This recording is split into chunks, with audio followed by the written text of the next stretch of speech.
Interface Video presents Fairfield Today.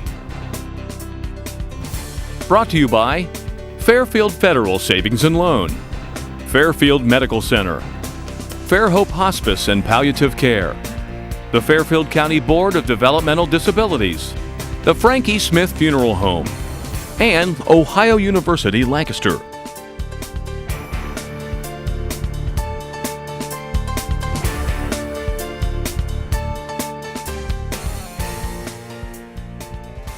Good morning and welcome to Fairfield Today. I am your host, Temple Custer Montanez, and I am the Director of Community Relations for Fairfield County Board of Developmental Disabilities. And I'm very lucky once again to be at Forest Rose this morning with my good friend Megan Rolls. Good morning, Reagan. Good morning. And Megan is tell me your official title, because I've got all sorts of titles for you. I am a speech-language pathologist, and I have worked here at the school for about 5 years, but in the field for 17. Oh, that's wonderful. Well, we're very lucky to have Megan, and you're always so gracious about letting us come down here and take a peek at the things that are going on. But one of the reasons that we come to visit Megan so often is that the world of technology is changing, and not only changing everyday lives, but changing the lives of individuals with developmental disabilities, and specifically students that have previously had trouble communicating, and the doors that are being opened now because of what we call alternative augmentative communication. Did I say that right? Yes. Okay. Also known as AAC. In other words, the ways that we are being able to help communicate with people through the advances in technology are astounding. And every time I'm down here, I'm blown away by what Megan and her team are accomplishing at Forest Rose. So today we are in a sewing circle, if you will. Not the old-fashioned sewing circles that we knew of old, where people would sit around with quilting bees. We have electronic devices being used. We're using, the sewing machines. Tell us a little bit about why this is advantageous and what this program is all about, Megan. We started a little sewing group this year, and the goal was just to teach the students something functional and also a way to give back. So the things that we have made, we have given away not only to their close family and friends, but we also have students down the hall. So it kind of bridges that gap, and they're able to interact with other students in our building and do something that they enjoy. There's a lot of pride when they make things themselves, and then they can give it away. So we have made scarves and headbands, and right now we're making pillowcases, but there's a lot of language in this activity because the students get to choose the size, they get to choose the style, they get to choose the pattern of fabric. So we incorporate communication goals within that activity, and all of our students in the sewing circle are nonverbal. So we also incorporate a variety of devices, and it gives them just practice within a group setting. Kind of, they get tired of myself and the other therapists. They get to talk to their peers, and they get to talk to peers that are verbal when we share what we've made.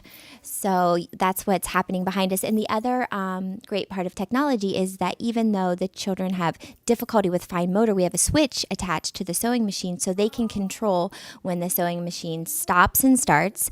They can do cutting with electronic switch-activated scissors. So we've consulted our occupational therapist, and we have a wonderful library of tools here. And it just gives the students a lot of independence. And I don't know, it's fun. It's fun. Well, I think anytime that you can take what you're learning in a classroom and apply it to a real-world experience, then the educational value is that much greater. And essentially, that's what you're doing here. Instead of sitting in your classroom, going over choices and using devices, you're actually putting it into an effective real-life scenario. And the outcome is that they walk away with something that they've made for themselves. We were watching earlier some of the students just do something basic as choose their fabric. And how wonderful for a child who is nonverbal to be able to make those choices. Megan and I talk a lot about imagine what it would be like to not be able to say yes and no, or hot and cold, or hungry or thirsty. And so through the beauty of these technological advances, anything's possible. It is, and we really are empowering our students to have a choice in their daily activity, and then leisure things that they want to do, that they don't want to do. So many of our students don't know how to say, I don't want to do that, or I don't like that, because that's not always been an option.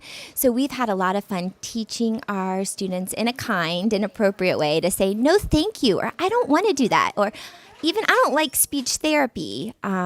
So that's been a fun and essential language to teach, that you are allowed to say no thank you. Doesn't mean that you necessarily are getting out of what we're doing, but just to have a voice. The children are a lot more content, and we have such a better bond with them when they respect that, you know what, maybe this isn't your favorite choice, but we'll get through this quickly, and then we're going to do something really fun that you may like to do, because we do have educational goals that we have to accomplish. But Sure. yeah, when you have a fun activity and great choices, and then they have control over their environment, we're getting amazing responses, and the rapport between the students and the therapists and the teachers and the entire staff is just grown exponentially having these tools. And I hope that you can hear that in the background, the don't like, and I'm sure there's times you think, why did we ever program that don't like? But how wonderful to hear someone say, like. Well, and if you think about early language, children say no so early. And as parents, we think, oh my gosh, they learned that word. Well, so many of our students, since they're nonverbal, they haven't gotten practice with that word, and they think it's so much fun to tell us no. So it's a fine line between respecting that and also saying, okay, I know, but we're going to continue to do this. So we've really we have learned a lot along the way about stepping back and how to teach language to older students, because we're teaching teenagers. So one of the students behind us just got her device a month ago, and she's 13. So we have to take a few steps back when we think about what we want to program for her, and that's the challenge. Is we're giving her words, but we also want to give, we want to program appropriately so she has a great variety and those words that are really essential so she can control her environment. Certainly. So one thing that we're going to do, when we're going to take a quick break, but when we come back, we're going to talk a little bit more about the different types of devices. What do we mean when we say devices? Is that an iPad? What does that look like? And then maybe get a little tour of one, be able to play around with one ourselves. So we'll be right back.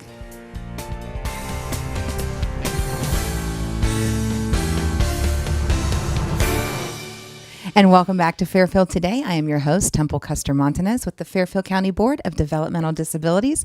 And we are getting a grand tour, an in-depth look, if you will, of some of the alternative augmentative, did I say that right? Mm-hmm. Alternative augmentative communication devices that are currently being used throughout Fairfield DD, and specifically at Forest Rose School, where we're working a great deal with students, nonverbal students, and using devices to help them communicate. Now, in layman's terms, what is a communicative device? And by the way, I need to introduce, this is Crystal Bates. I apologize. I see you so much, Crystal. I assume everybody knows you. Crystal is a therapist at Forest Rose and works with Fairfield DD as well. So Crystal, tell us a little bit about some of these devices and what we're looking at here. So a communication device is just basically kind of like a fancy iPad, if you would say, or a tablet, and it has special software on it designed to, when children would either hit a picture or a word, it's going to talk for them, so that others can understand what that picture means. So basically, the children or adults memorize what that picture is and where it is, and then when they touch it, it speaks the word, so they learn to associate that word with the picture. For when they want to communicate, and they can do single words or they can combine a bunch of words into sentences. It just helps them to have a voice that everyone understands, rather than maybe gestures or vocalizations that maybe just people close to them would understand, which is still communication, but these kind of allow them to branch out to their friends or strangers. When they go to high school and have some new buddies, they can understand what they're trying to say, because sometimes there's big words like Rue 21. I know that one, Bonnie. But that's really important to them to communicate. So it's great to have the vocabulary they need, and pictures that they can recognize. So these are all a little bit different, right? They're and by different manufacturers, different. And am I correct in saying that you can program these for an individual? Yeah, so they all devices come what we call pre-programmed. So they have some pictures and words. And let's look at one here. Which is a good one to? So this would be a good example here. Okay. So they I'll let you hold that. so they can come at different levels based on the company. They can have different types of pictures as well. And these are kind of busy devices. You can see there's a lot of pictures on them.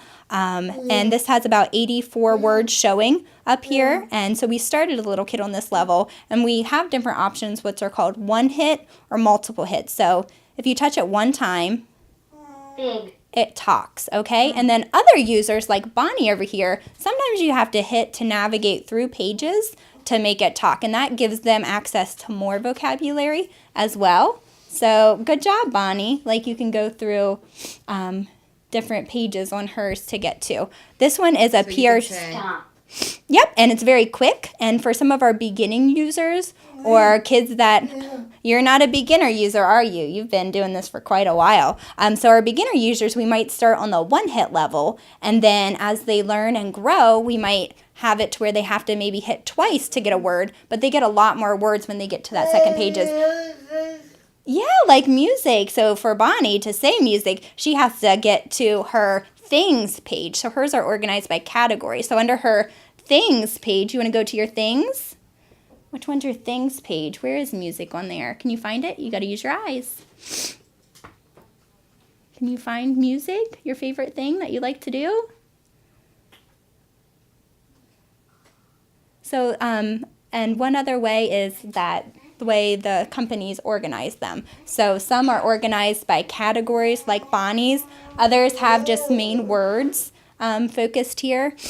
And sometimes when you have a lot of hits like that, you might hit the wrong word by accident. That's frustrating, isn't it, Bonnie? But you know what? You just try again and you get it. Just music, just like that. Great job. When you have the levels, it is more work, isn't it, Bonnie? Because you have to move twice to hit something. So sometimes when you have a hard time using your arms or you have to work really hard, it is a lot more work. But for our kiddos that know so many words, they need to be able to say those words that they're wanting. So it is really nice that they make devices with all of these levels to give them the vocabulary that they need.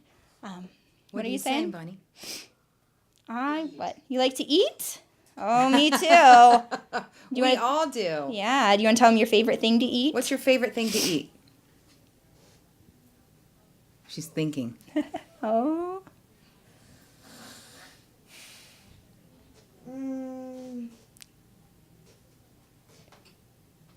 It's a hard question. It is. You probably have more than one. You can tell us just one thing you like, Just tell Bonnie. us one thing you like to eat, Bonnie. Yeah. We know you like lots of things. Nugget. Chicken nuggets. Oh, that's Oh. a great choice. A girl after my own heart. So I noticed these are sort of heavy, some of these devices. So they are able to mount to the end of mobility devices as well, Yeah, so wheelchairs and things of that nature. Yeah, so we have kids of all different abilities here. Some of them walk independently and run. Some of them need wheelchairs, and they might need what we call a wheelchair mount. And you saw out there the wheelchair mount for the eye gaze device is up a little bit higher. Some of them mount a little bit lower so their arms can reach. And then we have ones that have handles, so our kiddos or adults that can carry them can use a handle or a strap. So even though these seem larger inside, they aren't too heavy. They're about the weight of an iPad. Okay. So most of the portable devices are a And little these- bit smaller and lighter. These here are all ones that you touch the screen, correct? Yeah. These are all what we call touch screen, and they are meant to be carried. These could be mounted, but most of the smaller ones are typically for the kiddos that would be carrying them. What did you want to say, Bonnie? Happy? You're happy. You're happy. Yeah. Can you say that with your device? You don't need to, do you? Because you just told me yourself. Yeah.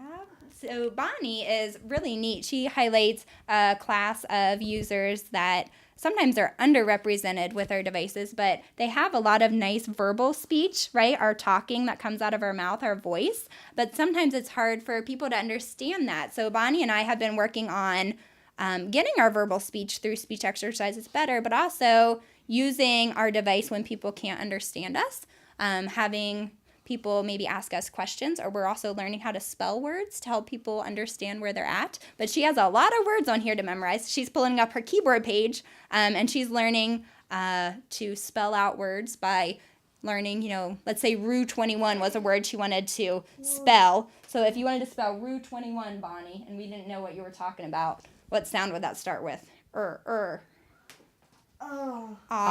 Good girl. And as she types in words, we have what's called word prediction, and the words start to pop up on the side like a dictionary. So she might type in RU, and Rue 21 might pop up there to where she could just touch it. And for our viewers who don't know, Rue 21 is a very popular clothing store for teenage girls. And Bonnie actually just started working there a couple hours Did ago. you really? Part of her high school class, I believe, job exploration. Yeah. She attends here a couple of days a week, and then she also started attending back to her home school district, Lancaster City Schools. And I believe through them, she gets to go a couple hour shifts a week and start to learn and explore if that's something she would like to do when she gets older. And I think she really likes it. You like the world of retail, or you just like being a teenager? Probably a little bit of both. I think she likes, when you work there, I think you get to check out all the brand new clothes, and you get first selection sometimes, huh? Yeah. Excellent. Well, Crystal, thank you so much. When we come back, we're going to take a look at what an eye gaze machine is, which is a little bit different. Same concept, but a little bit different than the touch screens. And thank you, Bonnie. It was a pleasure seeing you, as always.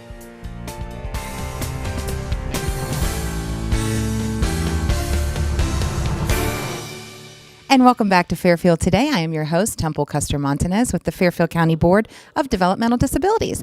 And I'm here with three beautiful women this morning at Forest Rose, and I'm with Megan and Crystal, and this is Heaven. And we're talking about communicative devices, alternative ways to help people speak that are traditionally nonverbal. We've looked at a little bit of the touchscreen devices. We've seen a sewing group. And now we're coming into, a lot of people might not even believe that this even exists, Megan. Tell me a little bit about what this is that we're looking at. So Heaven recently got her very own Tobii Dynavox eye gaze device. So Heaven can activate the screen using her eyes. Heaven's fine motor skills are a little bit delayed, and so we decided that the quickest and easiest access for her would be to just look at a picture and then it speaks for her. So this is, Heaven is relatively new using this. What, did you get it about a month ago, Heaven? So she's learning it, and she has it on her wheelchair all the time at school, and her family is going to be trained so that she has it this summer at home. So we're learning with her and making sure that we have things on this device that are meaningful to her. Okay, and Crystal, how many of these eye gaze devices do we have, and how many total devices do we have now at Forest Rose? Megan just did the final numbers. What were those this morning? So in 2010, we had 3 students who had their own device. Okay. As of yesterday, we have 24 students with their own device. And wow, that's amazing. Yeah, the devices range from iPads with the touch access to the more complex eye gaze devices. And we still have about 4 or 5 more that we want to get this calendar year. And I think one of the great pieces is that it's not just a certain age at what they get them. We have 3-year-olds that are getting them up to, we serve 22-year-olds. And the people that have acquired those have really been across the age ranges. So just because they're a certain age doesn't mean that they don't get one or they do get one. It's just kind of when they're ready and when they've shown the skills, and it might take some kids longer or some kids might be quick. I think we have a 4-year-old that just started on eye gaze. And then we have Heaven here, who you'll have to maybe go to your About Me page and tell me how we'll do our Heaven, because I forget that, also uses eye gaze. So it's great to see the wide range of ages and when they can get them and when they're ready. And I believe this is the 4th eye gaze that we have gotten for an individual student. Okay. And we have 1 that we're waiting on, and 3 more we want to get this year. So the eye gaze is really, we've had a big push recently for this, and I think it's because Crystal and I have felt so much more comfortable. We've learned a lot. We had an eye gaze device that we acquired through a grant and through our county board. So we were able to teach the children how to use it and we had all of the necessary data to successfully write for them. So, for instance, Heaven and another student, Owen, it took them 2 years to learn how to use this device. And we could never do that unless we had the equipment on hand to train them. Yes, so we're so grateful for our diagnostic tools here because it takes our students a very long time. Sure. Now, how does this work? I mean, is eye gaze, is it just as simple as that? Like, what's the technology? I'll let Crystal address that, and I'll go ahead and turn on the eye gaze, Okay. and maybe Heaven can demonstrate. So you'll notice compared to the other devices, this one is a little bit bigger and it's kind of wider as well. So the Toby style device has the eye gaze attachment, or what picks up on her eyes, built right in. Right along the bottom here, you'll see like a little clear screen. That's where the technology is hidden that picks up on her eyes.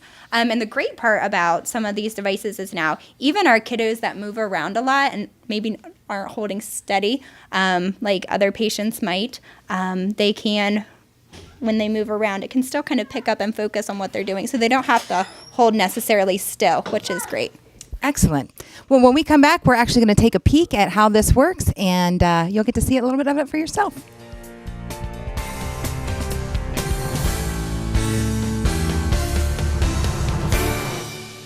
And welcome back to Fairfield Today. This is Temple Custer Montanez with the Fairfield County Board of Developmental Disabilities. And with me is Heaven. Heaven is a 13-year-old student at Forest Rose who uses an eye gaze machine. And I'm going to show you a little bit here what this is. There are large icons on the screen, and yes, this is for you, Heaven. And Heaven can actually use her eyes to look at the screen. And am I correct? It reads in the information, their whole retina thing. And be able to answer questions. So Heaven is showing me, this is her About Me page. And how does this work, Megan? So we programmed this specifically for Heaven to talk about her personal information, her name and her age, and what she likes. And what's really important to Heaven is music and what she wants to listen to, her choices. So it's a work in progress. We're programming and changing depending on what she's interested in at the time. So Heaven, like I said, Heaven is new to this and she's still learning. So if she chooses to activate with her eyes here, maybe you can see a little bit about her. Oh, she wants to hold the mic. Because that's what I like kids pop music. Did you hear that? She likes kids pop music. What else? Tell me something else. What does this mean down here, Heaven? What's that mean? Can you tell me? Can you look at the icon and tell me what that means? No. And when in doubt, there's the old-fashioned way of just shaking your head no, which I see that a lot from my daughter as well, Heaven. But that's fascinating. So she likes kids bop, she likes pop music, and if she were in the mood to tell me, this would signify. Yep, Heaven, I'm going to go ahead and activate it for you. Okay? I love things that are pink and sparkly. I would have never guessed by your pink and sparkly outfit that you like things that are pink and sparkly. I think I need to put I like microphones on there. Because she looks kind of like pop singer, doesn't she, with her microphone? She does. Would you like to hold the microphone? Okay, there you go. That's what she looks Just like that. Excellent. Great job. You're a natural. Well, this is fascinating, ladies, and I'm always constantly fascinated by the things that are happening down here at Forest Rose, and now I think we're starting to do some of this throughout Fairfield DD as well. And what a wonderful resource! And I always feel like we need to say thank you to Fairfield County as a whole for helping us to make these sorts of devices and resources available to all of the people at Fairfield County Board of Developmental Disabilities. So you will be seeing more from this group of ladies, but in the meantime, I am Temple Custer Montanez with the Fairfield County Board of Developmental Disabilities, and we'll see you next time. Interface Video presents Fairfield Today. Brought to you by Fairfield Federal Savings and Loan, Fairfield Medical Center, Fairhope Hospice and Palliative Care, the Fairfield County Board of Developmental Disabilities, the Frankie Smith Funeral Home, and Ohio University Lancaster.